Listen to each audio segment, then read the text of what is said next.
Hey everyone, and welcome back to another explainer. Today, we're unpacking Chapter 9, The Magic of Equal Groups. Now, we're going to be exploring some truly brilliant math pedagogy here, taking concepts we all learned, and let's be honest, probably struggled with at some point, and literally turning them into pure magic.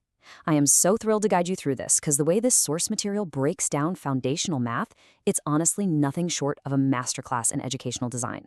Okay, so think back for a second to when you first learned to multiply and divide. Was it just rote memorization, endless flashcards, staring blankly at a chalkboard? Right. Well, here is the essential question driving today's explainer.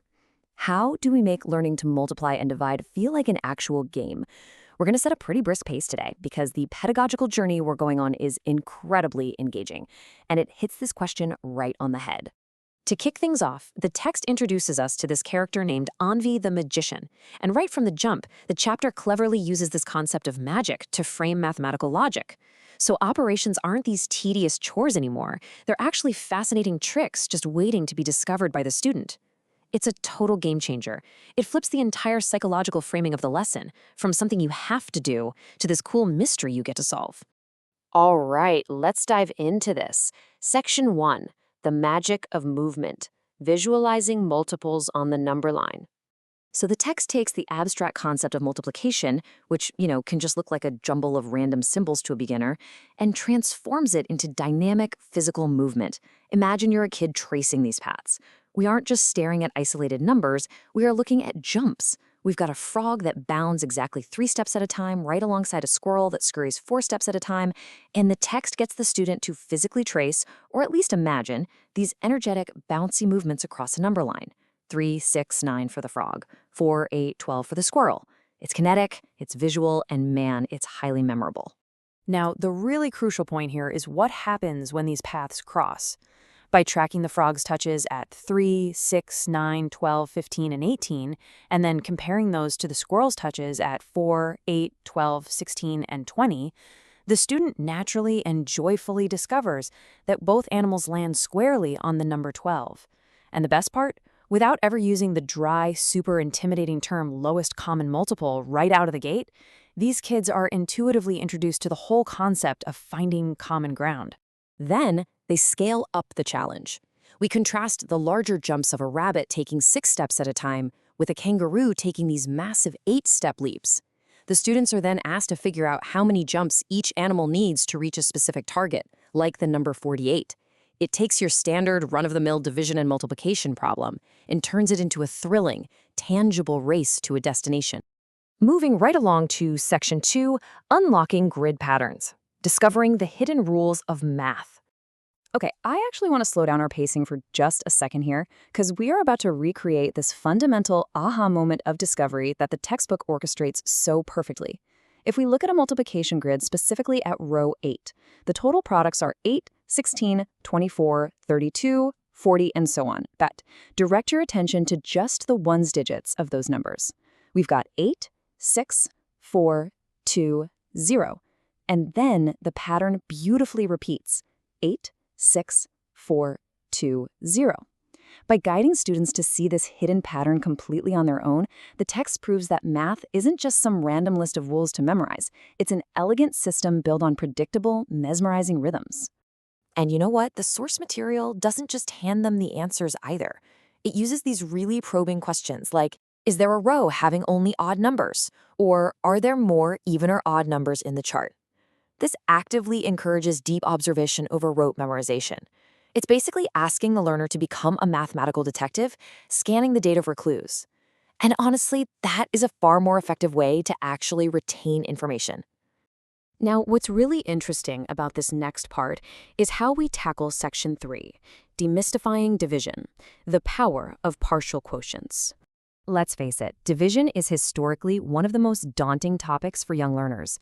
But this chapter tackles it in a completely revolutionary, logical way. Just walk through this step-by-step scenario with me, ferrying 108 people in 9 boats. Now, instead of forcing that abstract long division algorithm right away, it uses the partial quotient method. First, you put an easy, manageable number, like 5 people in each boat. Boom, that's 45 people ferried, 63 remaining. Then, let's put 5 more in each boat. Okay, now 90 are ferried, 18 remaining. Finally, you realize you just need 2 more people in each boat. 108 people ferried, 0 remaining. It breaks 108 divided by 9 into this incredibly empowering, highly intuitive addition of small, logical groups. And they apply this exact same logic to a real-world manufacturing scenario, too. Imagine a factory has 58 wheels to make 3-wheeled vehicles, which they call tempos. By taking away manageable chunks, say grabbing wheels for 10 tempos at once, then maybe 5, then 3, then 1, students easily arrive at 19 tempos with exactly 1 wheel left over. It just completely removes the fear and anxiety that usually surrounds remainders. Let's shift gears a bit. Section 4, the teacher's playbook, behind the scenes of math pedagogy. Let's literally pull back the curtain on the chapter's notes for teachers to understand exactly why these specific methods are being used. It is so fascinating to see the machinery underneath the lesson plan. The text explicitly states, and I quote, "Children should be encouraged to break down the multiplier into multiples of 10 to simplify calculations." Guys, this is a massive insight. It highlights this deliberate shift from enforcing rigid, single-path algorithms to actually teaching flexible problem-solving. This is exactly how you create confident thinkers who just aren't afraid to play with numbers in their heads.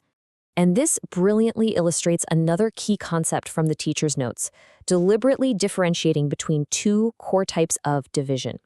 So first we have share problems, where the number of equal groups is known, like our 9 boats sharing the 108 people, right? But contrast that with measure problems, where the size of each group is given. Think of asking how many ants there are if you count 60 legs in total.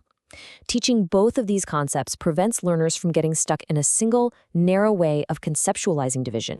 Which brings us to our final section. Section 5, Everyday Logic, applying math to the real world. Ultimately, we are connecting these foundational textbook skills to the exact kind of structured, logical reasoning that we use every single day as adults when we evaluate information. The chapter culminates in these brilliant logic puzzles, like this always, never, or sometimes true table. Just look at the statements here. Multiplying by 10 gives 0 in the ones digit. Well, based on the patterns we just learned, that is always true. Then there's multiplying a number by 2 gives an odd number. Now, unless the mathematical laws of the universe change while we're not looking, we know that one is absolutely never true. But tasteful humor aside, this kind of exercise forces the brain to evaluate absolute versus conditional statements. That's a critical thinking skill that goes way, way beyond just math. So that leaves us with this final, somewhat provocative thought. We've just seen how a textbook can take complex, intimidating subjects and make them visual, intuitive, and most importantly, fun. So if foundational math can be this playable and engaging, how could we redesign our adult learning, our corporate training, our personal development to feel a little more like magic? Thank you so much for joining me on this explainer today. I really hope this deep dive into structural learning leaves you eager to uncover the magic hidden in whatever complex topic you choose to tackle next.